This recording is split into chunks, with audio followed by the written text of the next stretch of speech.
right. Chris Cruz, I can't believe we're finally back again. It's been so long. Dan Jordan, great to see you as I always. know. I haven't had you this close in weeks. It's a terrible thing. It is. It's almost like you're a client of mine. I know. It's almost like you're a customer. I never see them anymore. They're always, they say, let's set an appointment. So we set an appointment. Everything's good on my side. And then kaput. It's crazy. As you say, they putting off. I don't know what that putting off means. It means to me, when people do that they're not all that sold on the idea that their life is going to be better with you than without you. That's exactly right, Dan. That's exactly right. You're right on it. So what I'm hearing, and I'm hearing this from a lot of our clients, which is, I think, is a great, opportunity for us to talk about it on this podcast, that I'm hearing that a lot of our clients are saying, for some reason or another, the prospect is putting us off. Like it seems like in the engagement piece, when they're doing a discovery, when they're asking good questions, it seems like the product or service that the prospect is looking for matches and, really well with the company that's providing those services. So it seems like they have a fit, right? And everything is going well. And then they get to the proposal stage and they're presenting the proposal and they're going through all of that. And then when they get to decision, now that's where the prospect seems to be pushing back a little bit. And what it sounds like, Dan, is this. It sounds like, well, hey, I need to talk to so-and-so and just make sure that we're good for next, Wednesday to get this thing kicked off. Or I need to talk to my partner still, and they've been out of town, or I need to do something else, right? And then sometimes the prospect is keeping their commitment and other times they're not. And they're continuing to push that sales ball, down the road. So, to me, and I want to ask you this question, Dan, I mean, how do you handle that when you seem to be at the kind of the 11th hour and everything seems good? And then all of a sudden, your prospect is pushing the ball down the road. What do you do? Well, it seems to me that if they're pushing the ball down the road, the sales ball down the road, it's because you, as the salesperson, have no sales balls. And what I mean by that is they're basically saying they can't make the decision, or they don't want to make the decision, or they don't want to tell you that they can't make the decision. And you need to call them on that and say, it sounds, for me, it just sounds like this. Listen, I totally understand. It sounds like this is a no for now. So I'll just mark it down as a no. And if you want to get together, just let me know. No hard feelings. Yeah, that's right. That's the hard But play. that takes sales balls. And women can have them too.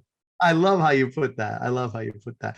Well, so here's the thing, Dan, you're absolutely right. And what I've been trying to do is coach some of our clients to say, listen, you have to in some way open up that conversation, because here's what's happening. First of all, you have to go back to the reason why you first had the discussion in the first place, right? You have to remind them, okay, this is why we're talking. This is why we're here. These are the things that you said that were issues, concerns, challenges, problems in your business, right? And so you have to bring them back to that discovery and what we call in our world that pain that they're having. And then you need to see it, at that point, you need to make a decision. As the salesperson, you need to make the decision, is the pain great enough to make a change for them, right?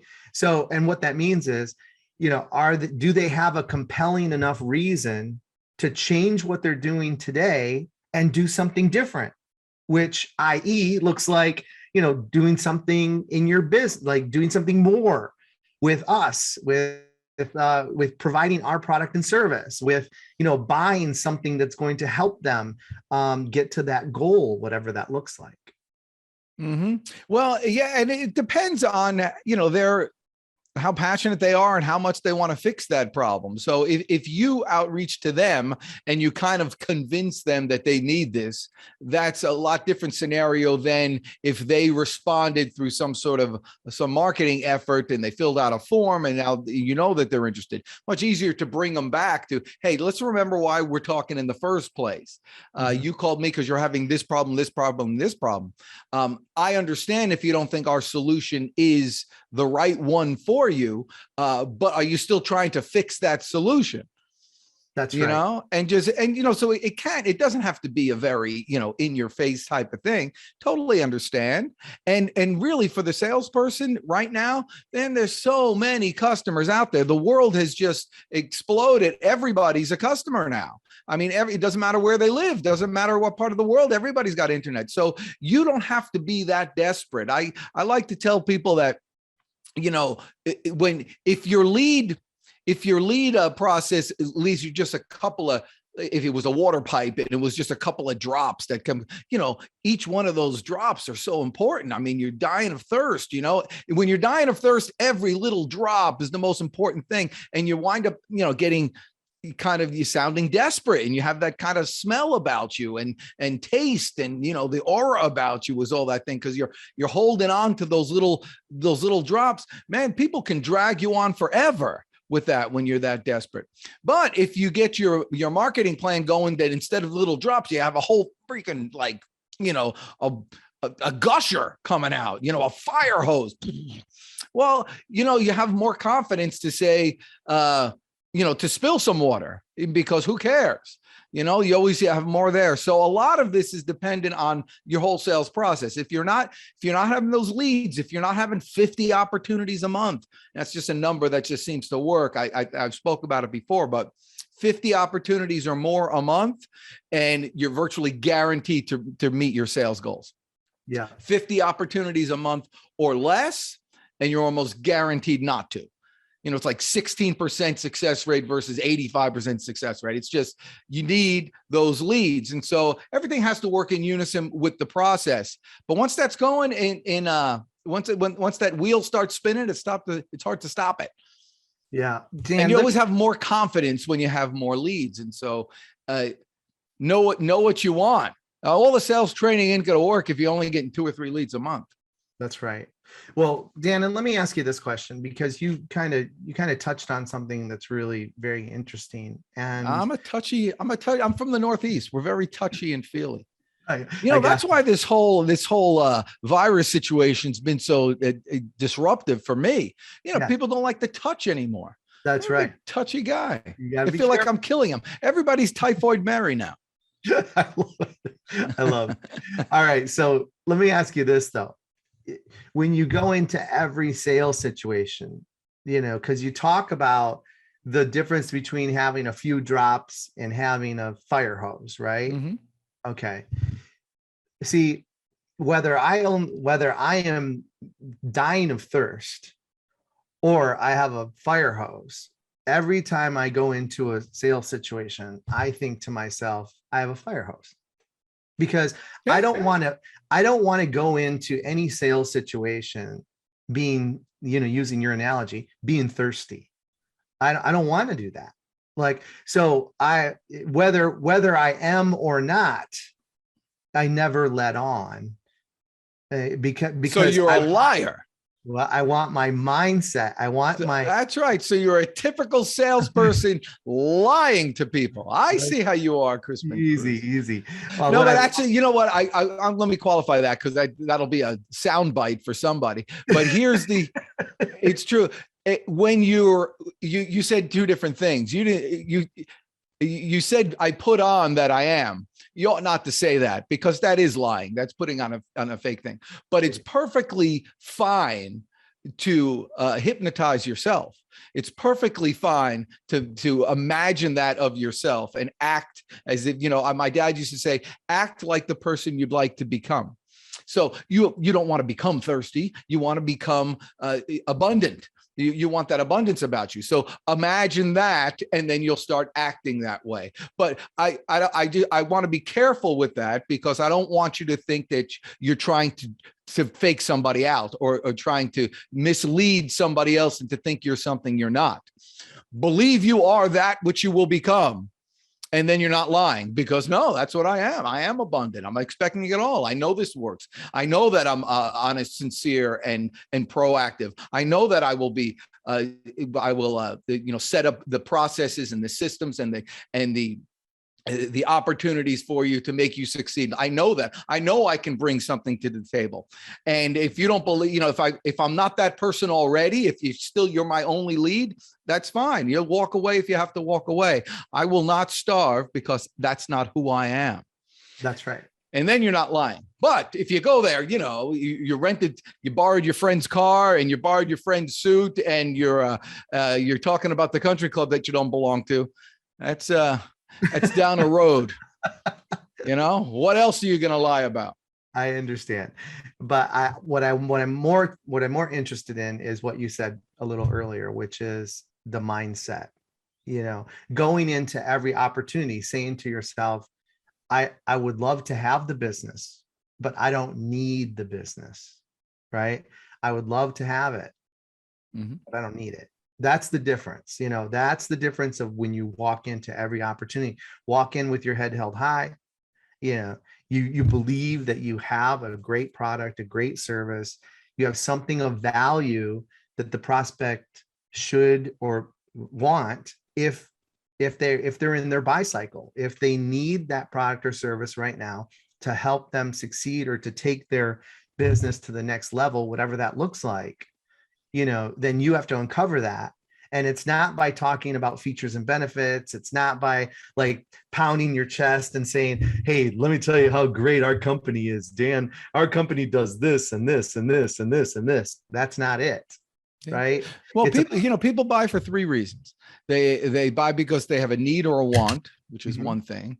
They buy because they have the money. And they buy because they're the person who can make a decision. So you need to have the decision maker, the person with the money, and the person who has the need or want. If you have that, don't worry about selling. They'll buy. If they have that. If you don't mess it up, you're in there. And so a sales call.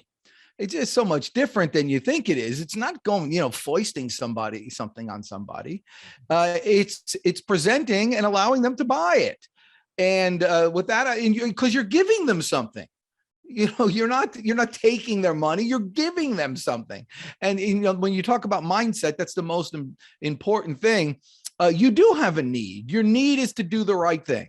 Your need is to accomplish your why, whatever that is. And everybody's why is the same. Everybody's why is to get a pat on the back from your dad saying, good job, son. And when you die, for God to say that to you. So, that's everybody's why. You want to be that person who's a good person.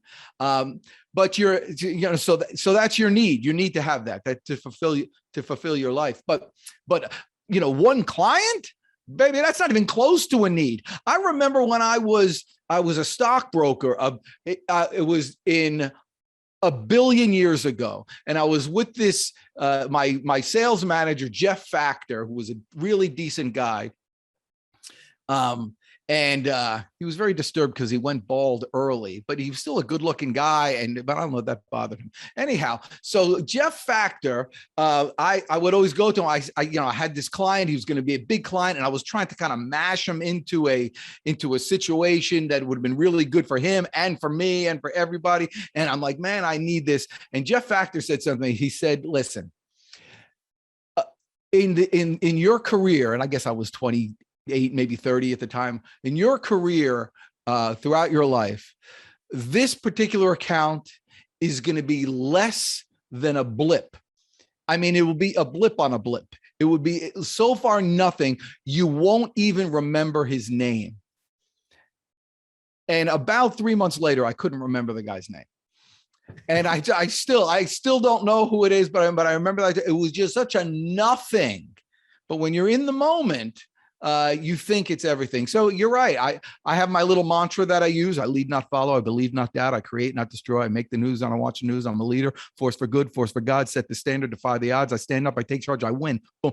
I'm resetting my mind all the time. Not to, I need to sell this, but I need to be the person I want to be. I love it. I love it, Dan. That's great. Yeah. So I could see you all nodding your heads in unison saying right now, oh my God, how can all this wisdom be in one single person? I know how it is. Well, and humility, I might add. Every time we get together, I learn something from you, Dan, every single time. Well, it's fun. Sales is supposed to be fun, Crispin Cruz. I don't know why you ever try to make it so scientific, and you don't. You make it very easy. By the way, for those of you out there, never met a better salesperson than Crispin Cruz. Never have. He can do things I couldn't do with prospects that I wouldn't even get in front of. So I've never seen anybody with the smoothness of Crispin Cruz. And I mean that sincerely. Most of the time I'm lying profusely, but right now I am being sincere and honest. But yes, sales is supposed to be fun. It's almost godlike, where when you make a baby, and everybody knows how to make babies, but nobody knows how the heck does this work? I mean, what the heck happened? All of a sudden, one day I got this, and it looks a little bit like this one, and a little bit like who thought of this? I mean, that's kind of crazy stuff. How does that work? That's godlike. You're literally creating something from nothing. And when you have you're walking down the street and you see somebody with a driveway that's all cracked in a million pieces, and then you're going a little later and you see somebody who fixes driveways, and you say, hey, I got an idea. All of a sudden I'm an old Jewish man. All of a sudden I'm Mel Brooks. Hey, so I got an idea. Or Jackie Mason. Hey, Aunt. Remember the guy with the ant? He used to, hey, Aunt, you're invited for dinner, and you're it. He was an aardvark. And so all of a sudden you go and you approach the person with the cracked up driveway, and you say, hey, if I can get this fixed, will you give me a shot? And they say, yeah. And then you go to the guy who fixes things, and they say, if I can get you this job, will you give me $100? And they say, yeah. And he gets the job. And next thing you know, from nothing, you created something and 2 more contacts. What could possibly be more fun than that? That's right. That's right. And, you're reminding me of when we talk about the psychology of sales. And that's what I was talking about earlier a little bit, as we were saying, how to make sure that you always keep your head straight, right? And your mind right. And that's the beauty of what we do, because the flip side of that coin, you know it as well as I do, Dan. I mean, there is a ton of rejection in sales, because at any time, the person with the cracked up driveway could say, I rent the house. I don't care. It's cracked up. It doesn't matter to me. Or even you get the owner, and the owner says, look at my neighbor's is cracked up. Theirs is cracked up. Person across the street is cracked up. I don't care. It looks like the rest of the neighborhood. So, and so that's rejection, right? You're getting a no, or you get the deal. You get them to say yes. And then you take it to the other guy that actually is the person that does concrete pavers, driveways, things like that. And you say, hey, I'd like to get this, I've got a great opportunity for you. I found this prospect for you. It sounds like they need help. I talked to him. I got this thing set up. Would you be willing to do the driveway for him and give me a little Benny on it? You said $100. And the guy's like, no, I got more business than I can handle right now. I'm not paying you for that. And there's another opportunity for rejection, right? I mean, we deal with rejection all day long, but yeah, I agree and disagree. I'm going to change the word, because, rejection just seems more permanent than it really is, because, what I would do is I would go to 3 concrete people. And I go 3 with them, and I say, hey, I got a lead for you. All go and get it. Whoever gets it, give me $100. And so I get it from one of them because they're going to accept it from somebody. Right, but right. So there's more opportunity, but I agree. But instead of rejection, there is disappointment. For a salesperson's life, it's 90% disappointment, but the 10%, man, it's like cocaine. I shouldn't have said that, but the 10% is very addictive, right? And it keeps you going. Right. And really, and how you have to look at that disappointment is that's why you get paid so much, because other people aren't willing to deal with that disappointment. That's but right. Because you're willing to deal with disappointment every single day, you get big paydays. And when people say, what did you, I used to sell businesses and commercial businesses like real estate. You put together a deal and then you get a commission at the end. Real estate is like 6 or 7%. In commercial real estate and businesses, it's 10%. Well, 10% is just 10%, but so $100,000 business is 10 grand. $1 million business is 100 grand.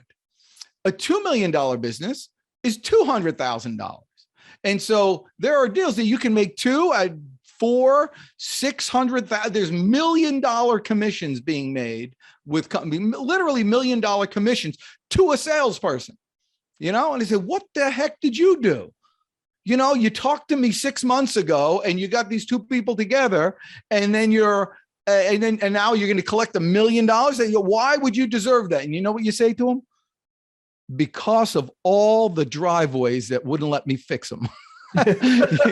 Because I had to deal with 1,000 people that wouldn't let me fix their driveway every day while you were sitting home waiting for somebody to give you a deal.